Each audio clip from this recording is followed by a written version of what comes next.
Bueno, y retornamos en su programa favorito, en un 2x1 Express, ¿verdad? Un programa que trata de ver la problemática, pero también de ver la solución. Y en ese sentido, nosotros hemos hablado aquí en Tras Bastidores rápidamente del tema de la cesantía. Y aquí los muchachos, todo el mundo, espérate, atención, mucha atención. Sí, no, y como decíamos antes de la pausa, el tema de la cesantía es lo que tiene trancado una posible modificación del Código Laboral. Y qué bueno que Amarilis y Rosy nos explican cuál sería el procedimiento para poder terminar ya con esta discusión y que se dé esa modificación que tanto se necesita. Así es, definitivamente la cesantía es la piedra en el zapato para la modificación. Yo tengo un gran amigo que dice que la modificación del Código de Trabajo tumba gobiernos. Sí. Y es así, lo podemos ver porque en el pasado gobierno se crearon comisiones, reuniones constantes y no se llegó a ninguna conclusión porque precisamente ese es el talón de Aquiles. Pero viendo dentro de las posibles soluciones y cuando decía Marilis, por ejemplo, del seguro de desempleo y que lo vemos en otros países, pero son otros países de muchos niveles de avanzado distinto a nosotros y no tienen la preocupación de lo que es el pasivo laboral, que es en este momento lo que muchas veces no le vemos las alternativas. ¿Qué pudiera ser? Yo como defensora de la cesantía, porque lo digo y lo he dicho siempre públicamente, pudiéramos hablar de la terminación de un contrato de trabajo y a partir de que entre en vigencia esa posibilidad de un seguro de desempleo, el pago de esa antigüedad a lo que son esos trabajadores que han prestado su servicio y que obviamente es importante y no quiero dejar pasar que la cesantía no es una cuenta bancaria y no es una seguridad de que tú vas a cobrar ese derecho, porque va a depender de la modalidad en que termine el contrato de trabajo. ¿Quién pagaría en caso, por ejemplo, que se tome la decisión de cancelar, ¿verdad? A los trabajadores en sentido general y pagarle su cesantía y todos los beneficios? ¿Quién asumiría eso, Amarilis? Bueno, la empresa, el Estado, ¿cuál combinación pudiera ser interesante en esto? Realmente es una pregunta muy, muy importante, don Manuel, porque justamente el tranque de buscar la solución a este tema del pasivo eventual, vamos a decirlo así, de lo que es la cesantía, es lo que tiene parada la modificación básicamente. Porque si pensamos en cesantía, hay que tomar en cuenta que la cesantía es un derecho siempre y cuando el empleador sea que toma la decisión de rescindir el contrato. Pero ¿qué ocurre?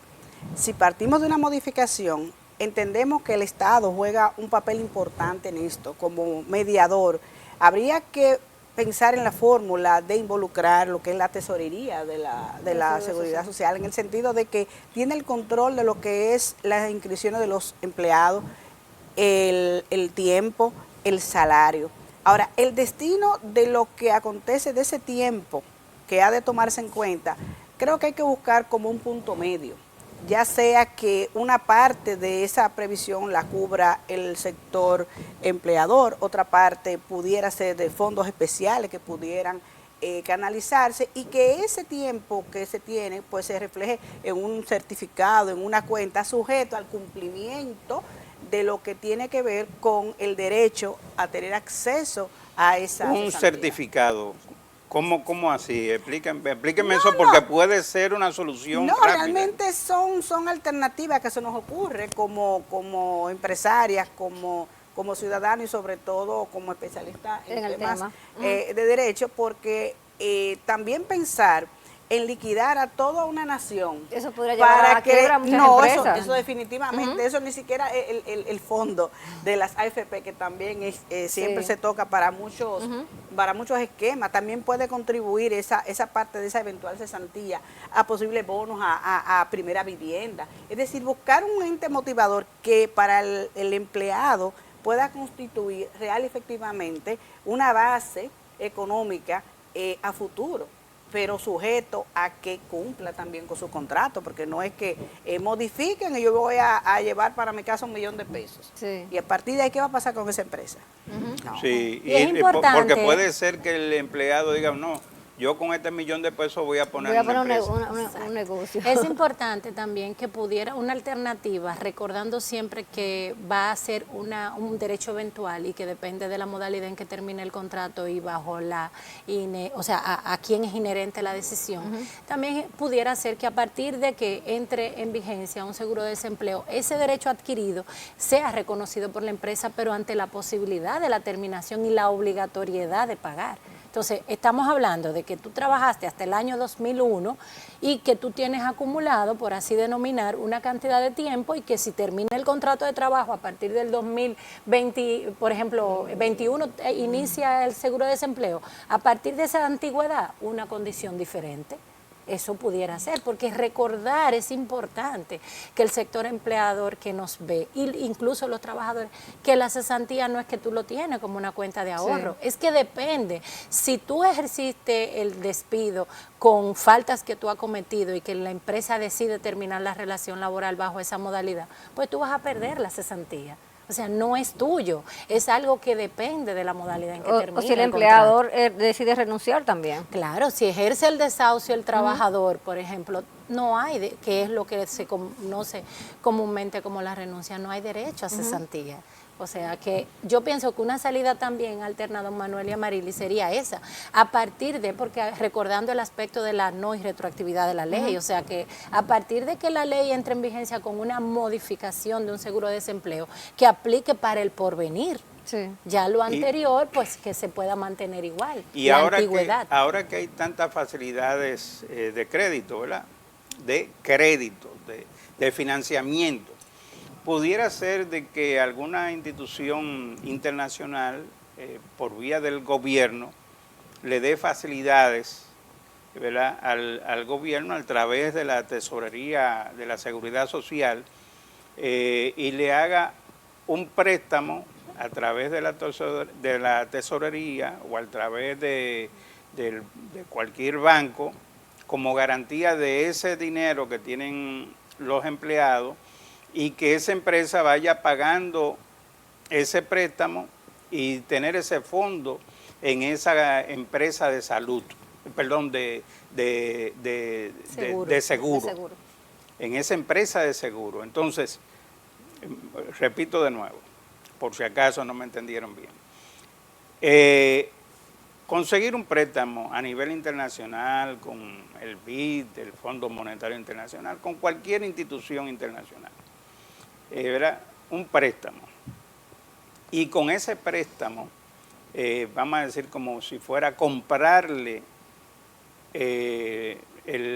las ganancias que tienen los trabajadores y con ese fondo ya el trabajador estaría seguro y entonces lo administraría la Tesorería de Seguridad Social y en el caso de un despido o un desahucio, hacerlo efectivo.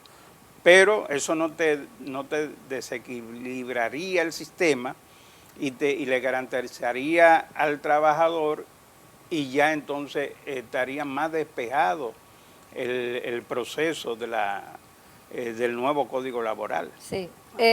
Bueno, pero todo no es cesantía. Aunque es el tema principal que ha impedido la modificación del Código Laboral, hay otros temas también sumamente importantes. Está el tema de cómo se presentan algunos procesos judiciales, que también eso se debe de regular.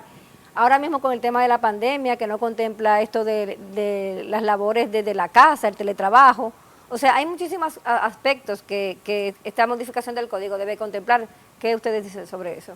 Realmente la pandemia ha traído mucha innovación y sobre todo las empresas a crear nuevos modelos de formas de trabajo, porque la productividad no se puede parar y la sostenibilidad de las empresas que dependen miles de empleos, pues hay que seguir. Estamos trabajando con lo que tiene que ver ya con esta realidad que es el teletrabajo. La regulación, hay ya iniciativas en cuanto a esa modalidad, pero todavía falta poder establecer una normativa que determine de una manera más eficaz lo que son las obligaciones de las partes, porque en lo que tenemos ahora mismo pone a cargo de la empresa una serie de obligaciones y sobre todo la parte de riesgo laboral dentro de lo que es un teletrabajo es una parte que hay que definirla muy bien, porque si bien el empleo es importante, también no hay, sin empresas no hay empleo.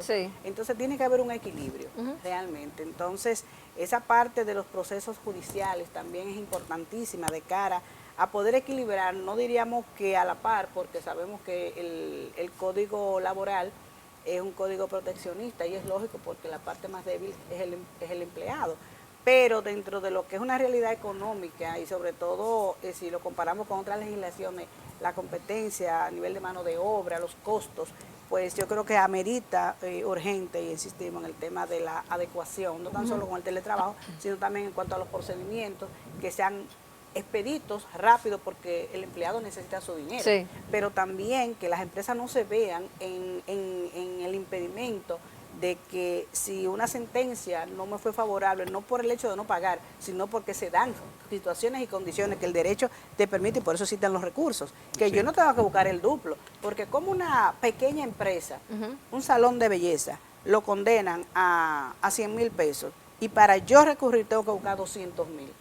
¿Qué me está obligando? A que yo tenga que pagar y sobre todo en 3 días resolver eso. No, y el problema psicológico y todo lo que esto genera. Rápidamente, porque ya se acabó el tiempo, pero vamos a cogernos un minutito con la licenciada Escoto. Hay un código laboral que rige para todo el mundo, pero ¿qué sucede? Que hay una realidad. Hay empresas multinacionales, empresas grandes, empresas medianas, pequeñas, pero también hay unas empresas micro que son pequeñitas. ¿Cómo es posible que ese código laboral sirva para todos y cada uno de estos empleados? ¿Se puede hacer un código aparte o una modificación o algo por el estilo? Que contemple esta realidad. Sí, realmente nuestro Código de Trabajo habla de empleador y trabajador, o sea, no establece distinción si es pequeña, si es mediana. Tenemos otras legislaciones, por ejemplo en Perú, en donde hay más flexibilización para las MIPYME, y nosotros pues somos de opinión que sí, que al momento de la modificación del Código de Trabajo se debe tomar en cuenta cierta flexibilización para pequeñas empresas, tomando en cuenta la realidad económica. Y que son el 97% de las empresas dominicanas. Y no solamente en el aspecto de las obligaciones, volvemos al mismo punto, sino al momento de la terminación del contrato de trabajo, sino incluso hasta en la flexibilización de la jornada de trabajo, porque todo, o sea, el código rige de igual modo para una empresa y para la otra, no importa el nivel, no importa el tamaño, no importa la inversión que tenga. Y cuando hablamos de grandes empresas, como bien señala el señor Manuel, estamos hablando de que son empresas que pueden tener todo un departamento y toda una logística de organización. Cuando hablamos de una pequeña empresa con 5 trabajadores, incluso empresas familiares, pues no tienen esa facilidad de poder llevar los controles que el Código de Trabajo le exige conservar y registrar. Estamos hablando de los formularios diversos que hay que presentar ante el Ministerio de Trabajo y todo lo demás. Ya se nos acabó el tiempo, Amarilis, que quería hacerle como era un tema sumamente importante. Como 5 preguntas. Sí, porque la CRES recientemente dijo que el Código Laboral era una retranca para la competitividad de las empresas. Frenaba la inversión y la generación de empleos. Realmente no creemos tajantemente en esa posición. Sí entendemos que desde la visión empresarial hay una gran carga económica, laboral, en el cual las empresas día a día estamos manejando, pero sí creemos también en la equidad y en los derechos tanto de empleadores como de los empleados. Mire, ya el tiempo se quedó, pero yo le voy a dejar una pregunta en el aire para que ustedes me la contesten por soberanía. El 90% de las empresas micro y pequeñas son informales. Y esos trabajadores también son informales, pero no están en el código. En el Código Laboral no existen esos empleados y representan más de 2 millones de dominicanos que están empleados en las micro y pequeñas empresas. ¿Qué se va a hacer con ellos? Así que muchas gracias, a Amarilis, muchas gracias Rosy, y espero verla pronto. A ustedes amigos, gracias por estar ahí y nos vemos mañana a las 8 de la mañana en un 2x1 Express. Adelante.